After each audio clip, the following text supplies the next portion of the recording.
뵙겠습니다. 오늘은 미적분학 또 수열의 극한에 대해서 오늘 강의를 하고자 합니다. 오늘 강의의 제목은 내 인생의 동반자. 오, 내 인생의 동반자.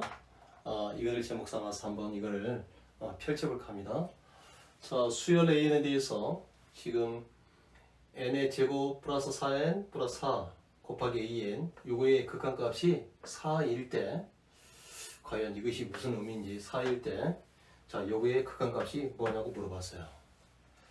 자, 그지 왜 이게 제가 내 인생의 동반자라고 하는 의미를 제목 삼아서 이걸 강의하기 시작했냐면 자, 한번 이것이 어떤 말인지 의미를 새기면서 자, 접근하기 바랍니다. 자, 출발합시다. 자, 이 문제를 보면서 어떤 우를 범하기가 쉽냐면 리미트 n이 무한대일 때 n의 제곱 플러스 4n 플러스 4 요거에 대해서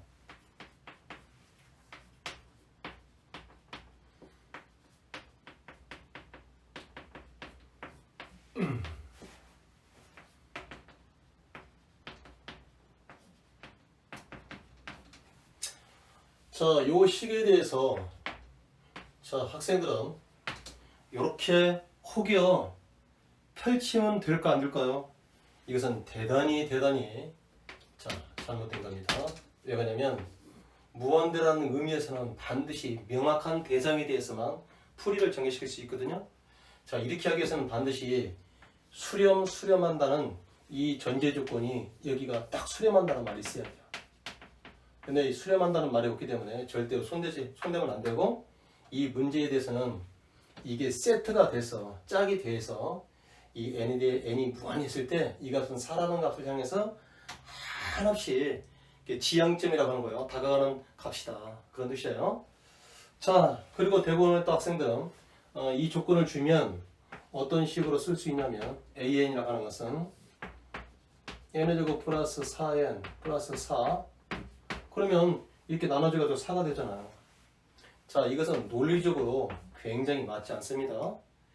자, 굳이 이렇게 되지 않더라도 이 식만 오로지 이 결과를 만족하는 AN이 이렇게만 표현되는 것이 아니고 여러 가지 표현될 수 있단 말이에요. 그런 논리적으로 의미가 없는 거예요. 자, 그래서 지금 이 문제는 절대로 이 둘은 떨어질 수가 없어. 그러니까 이 둘을 떨어져서 생각한다든지 이 둘 자체를 하나로 묶어서 보는 것이 아니라 또 이 AN을 이렇게 의미를 부여해서 읽어서는 안 된다.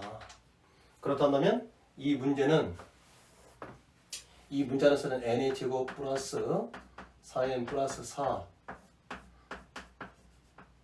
이 다항식과 일반항 AN은 그래서 인생의 동반자라고 하는 거예요. 이렇게 짝을 이었을 때만 n이 무한대라고 하는 이 유한의 지경을 넘었을 때 얘는 4를 향해서 한없이 둘이 동반이 돼서 어때 4라고 하는 취향점을 향해서 다가가는 것이다. 이렇게 의미를 부여할 수 있겠죠. 그래서 현재 이 둘은 떨어질 수 없는 동반자라는 거예요. 자, 그런데 자꾸 우리는 어떻게 그거를 각각으로 생각하던지 내가 요거를 임으로 이 자체가 의미가 있는데 이 자체가 의미가 있어서 무한대일 때는 4라는 그 지향점을 갖는다. 하나씩 다가가는 값을 갖는다 그러는데 내 임으로 이것을 띄어놓는다든지 이렇게 해석한다는 자체는 의미가 없다는 거예요. 수학적인 의미가. 자, 그렇다면 이것을 안 학생들은 자, 리미트 n이 무한대일 때 3n의 제곱 플러스 2n 그러면 지금 제가 이걸 어떻게 했습니까? 내 인생의 동반자를 하는 것은 이 수열의 일반항 A에는 반드시 n제곱 플러스 4n 플러스 4가 짝꿍이 되어야만 요 값에 의해서 이 값을 향하는 값이 된다고 했죠? 그렇다면 이 A는 현재 얘는 진정한 짝이 아닌 거예요. 그렇다면 어떻게 의미를 부여할 수 있어요? 원래 짝을 여다가 4n 플러스 4 이게 원래의 AN이 짝이 됐잖아요. 동반자잖아요. 그러고 나서 우리가 수학에서 어떤 것이냐면 자, 어떤 상황에 따라서 곱해준 만큼 나눠주고 나눠준 만큼 곱해주며 더해준 만큼 빼주고 빼준 만큼 더해줘버리면 원래 식하고 변함이 없잖아요. 자, 그 같은 의미를 부여해서 우리는 n의 제곱 플러스 4n 플러스 4로 나눠주고 원래 여기다가 3n의 제곱 플러스 2n을 여기로 또 분리시키자고 이렇게 해요. 그러면 이렇게 계산하면 원래 이거 똑같게 되는 거예요. 그러니까 이 a의 원래 동반자는 n의 제곱 플러스 4n 플러스 4라는 다항식이기 때문에 이 다항식이 짝꿍이 되도록 그래야만 이게 짝이 됐을 때에만 요 영향을 받았을 때 요 값에 하나씩 다가가는 값이 되잖아요. 그리고 이 둘은 분모분자는 동차식이기 때문에 최고차항의 개수 b가 된다는 3이 되겠잖아요. 그래서 어떻게 됩니까? 4 곱하기 3 이퀄 10이라고 하는 극한값으로 다가갈 수 있죠. 그래서 우리는 여기다가 뭐를 쓸 수 있습니다. 여기다가 12라고 이렇게 답을 쓸 수 있죠. 자, 다시 한번 또 설명하겠습니다. 자, 그래서 이 문제를 제가 설명하면서 또 어떻게 제가 또 지금 강의를 했냐면 인문학적으로 진정한 내 인생의 동반자가 뭐일까 이와 같은 의미를 부여했어요. 이 문제에서는 이 AN과 이 다항식이 절대로 떨어져서는 안 되는 그런 상황 속에서 묶여 있는 거예요.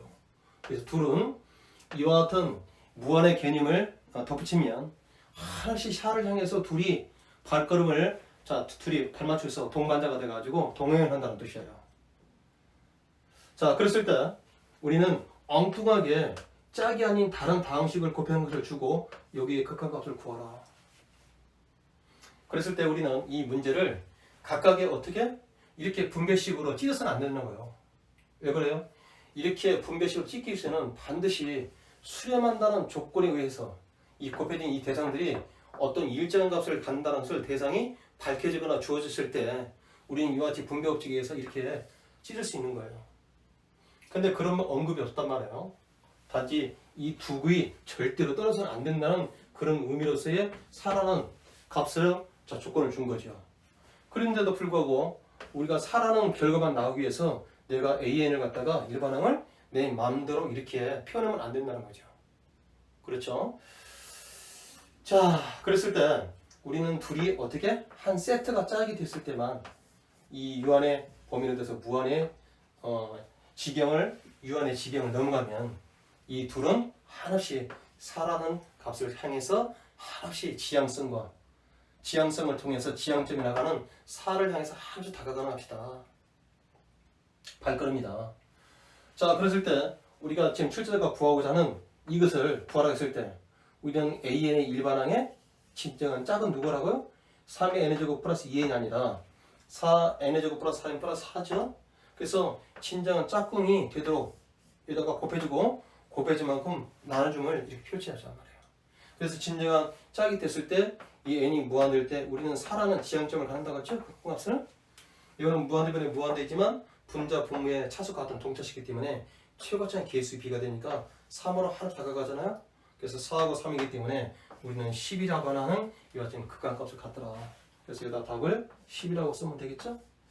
자, 우리가 인생에 살아가면서 진정 내 인생의 동반자가 누구인지 내 삶을 함께 내가 한없이 그 무한대를 바라보고 거래갈 내 짝이 누군지 진지하게 이렇게 생각해 보면서 우리가 잘하면 잘할수록 내가 어디서 왔으며 어떻게 살 것이며 어디로 가야 될 것을 생각해 본다고 한다면 우리의 하나의 발걸음 자체가 내가 진정 누구하고 거래가야 될지 이제는 생각할 때가 됐습니다.